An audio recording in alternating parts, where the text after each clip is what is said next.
Rusty's Crypto Cave, and today we got a package in from Bitcoin Merch. Thank you very much. Let's open it up and see what it is. Well, I kind of know what it is because I already opened the package, but we're going to open everything up and get everything out. So we'll throw that up there. I actually still have my Wingbits device to hook up and the 220 ATIs, back to those later. But we got Bitcoin Merch Disruptor USB Solo Miner. This little guy will do 300 gigahash, which is a heck of a lot more than the 74, 75 kilohash that the nerd miners do. They use barely any power. That all 7 probably don't even use the 10 watts that this one will use, but this one still only uses 10 watts. It can be plugged into pretty much any USB port that provides at least 2.1 amps of power, basically. 10 watts of power, and it'll support 2.1 amps. Like if you have one of these little bricks laying around, this is one for like an iPad or iPhone, something like that. You can plug it into this guy, because this will support up to 10 watts, 2.1 amps. What I'm going to do, since I don't have any more like USB hubs, those are all full. I could take one of those out and replace them, or replace with the 10 amps.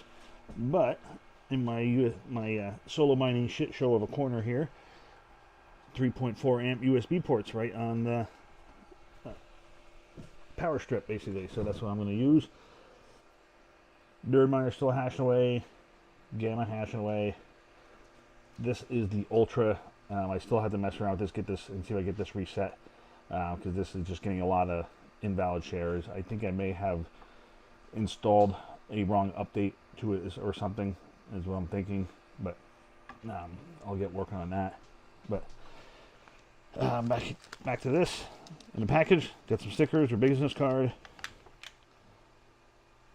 Bitcoin coin, and the Venezuelan currency.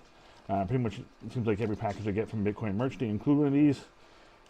It's kind of neat, just because I remember watching the video online as far as like somebody going to buy some like a, I don't know, 8-10 bananas, and they had like take it like a duffel bag of cash to buy it, just because this is so worthless. Just kind of shows you what inflation does to a currency. So, but anyway, let's get into this guy, get her opened up, and get her up and running. Looks like we got a helper here. Danny wants to come up and help and set her up. Hey, you can't help that much, can you? Alright, I got mostly out of the package here, so I'll pull it out completely. So here you go. It's a USB device. There is the back of it, American flag. This is completely built and assembled in the U.S. Probably back out in California where they are. BitcoinMerch.com. If you are interested in one of these, I'll leave a link in the description below. These are a better value than the nerd miners are. You get a much higher hash rate. I think these run $99 for one, and you can get like a 6-pack, a 4-pack, and a 12-pack, I think. I think the multiple pack ones will come with, like the 4-pack will come with that hub where you can put them on there, and then the 6-pack will come with the 10 USB hub, I believe, and then the 12-pack will come with a larger 12 USB hub. But it's got its own little fan on here. So let's get her set up. It's going to set up just like any other BitX device does. It's going to have its own ad hoc wireless network. You connect to that. Set up your own SSID information as far as your Wi-Fi network name and password and all that stuff. And then it's going to assign an IP. And then you just log in and enter your pull information. So let's get doing that. I'll get that set up, and we'll be back on the computer once we get everything rolling. Alrighty, we're back on the computer here, and here we have my pull with all of my devices set up. So the Gamma, the Super, the Nano 3, all the Nerd axes, the Nerd Q axe, and my S19 is still hammering away. That will be on solo mining until the end of the month at least.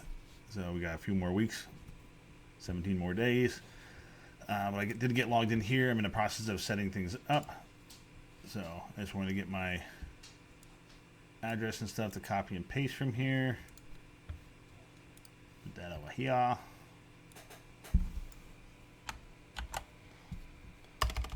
I'm just going to name this Disruptor.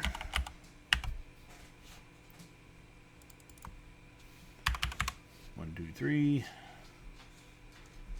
we'll do solo CK pull as a backup. We'll copy that as a fallback. 1, 2, 3. That should be good. We'll hit save. Give it a restart. And these things do restart pretty quickly. Pretty much every BitX and NerdX and stuff do. It doesn't take long for them to reboot and get fired up and hashing away. And it should show up in the pool fairly quickly as well. So let's go back to dashboard. Exit that. Get out of here.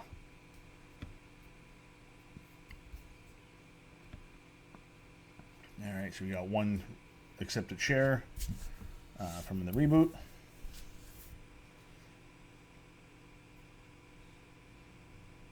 And here you had the power usage and the voltage and the frequency and all that good fun stuff. ASIC temps.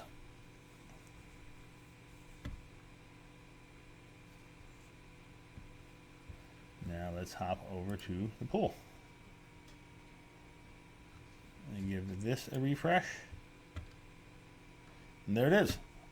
Shows up already. 32 uptime for 32 seconds, so that was very quick as far as showing up and registering on the pool.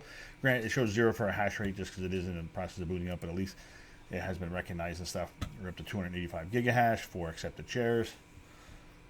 And then best difficulty so far, all that good stuff. So yeah, 300 more gigahash up and solo mining, and we're just going to keep hammering away and hopefully get extremely lucky. It would be awesome. So not counting on it obviously, but hey, you never know. So and this is, like I said, if you've seen my previous video, this is all going to my own Bitcoin node that I am running on an Umbrel home. So here's the home page for my Umbrel. I do have to do an update on this as well. I just got my Bitcoin node running there. Current network hash rate is actually down a little bit. This was basically the 1 zettahash, I guess it is. And they dropped down to like 900 exahash and 800 and stuff. So I don't know if it's between curtailments and stuff like that, but it's nice to see because the difficulty keeps going higher. I'm not sure when the next difficulty adjustment will be, but if the hash rate stays low like this, we might get a difficulty adjustment in our favor. So we might be able to get a little increased yield. So we'll see how that goes, but I don't think that's going to be long lasting just because of the price of Bitcoin is back over 100 grand. Things are starting to look pretty good. So it'd be short lived, to say the least. So, but hop back over here. Yep, 300 gigahash still, 23, 24 accepted shares. And best difficulty keeps creeping up a little bit. So yeah, we are up and good. Give this a refresh. Yep, that shows a 30,000, 30K best difficulty, 300 gigahash. So yeah, we are up and mining. So yeah, I did look into doing a CK pool instance, and it's kind of involved a lot of like codes and stuff like that to put into Linux, but I think I'm just going to run with public pool just because with the CK pool instance, it does not have a nice fancy graphical user interface like here with public pool. You can kind of just go and have like a web GUI basically. You can get some stats.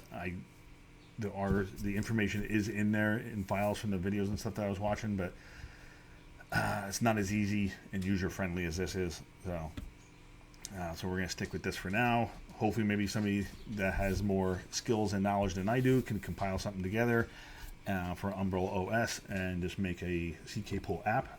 So if anybody comes across this that knows how to do that, that would be awesome. So make it nice and easy because the public pool install on an Umbrel OS is ridiculously easy. It's pretty much point and click, and just like installing an app on your phone.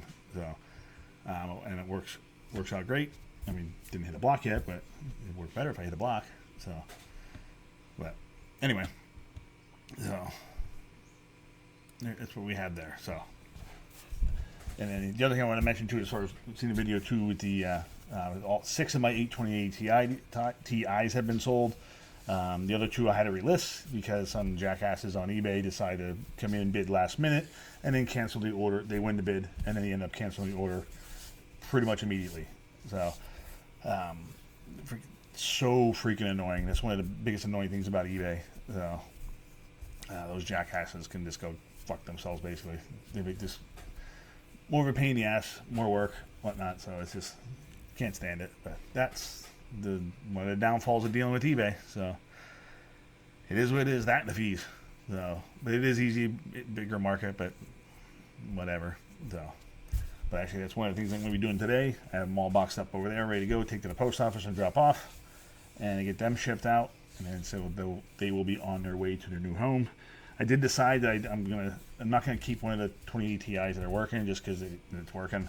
I may pick up one that is just like parts only, that's already broken, something like that. This is a display piece or a 2070 Founders or something like that. I'm gonna get a 20 series Founders card just because it's a nice looking card. So, and then have that as a display. Once I get like the basement all arranged and all that fun stuff, because I think that's where my solo mining setup is going to be. Put that in the basement, and then hang it on the wall, do a nice little Bitcoin sign, like a neon sign lit up, things like that. Which when I eventually get around to doing that, I'll make sure to do a video about it as well. So, but for the time being, we're just going to keep hammering away what we're doing.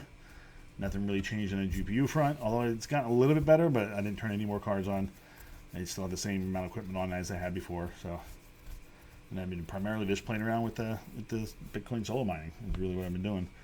And I do have my, I mentioned before too, my wing bits to install, but it's been freaking raining so goddamn much lately, so can't get up on a roof in it. Well, technically I could go on a roof in the rain, but not going to do it. And that's it. So, yeah, got that shit to deal with as well. So, anyway, until the next video, we'll catch you later.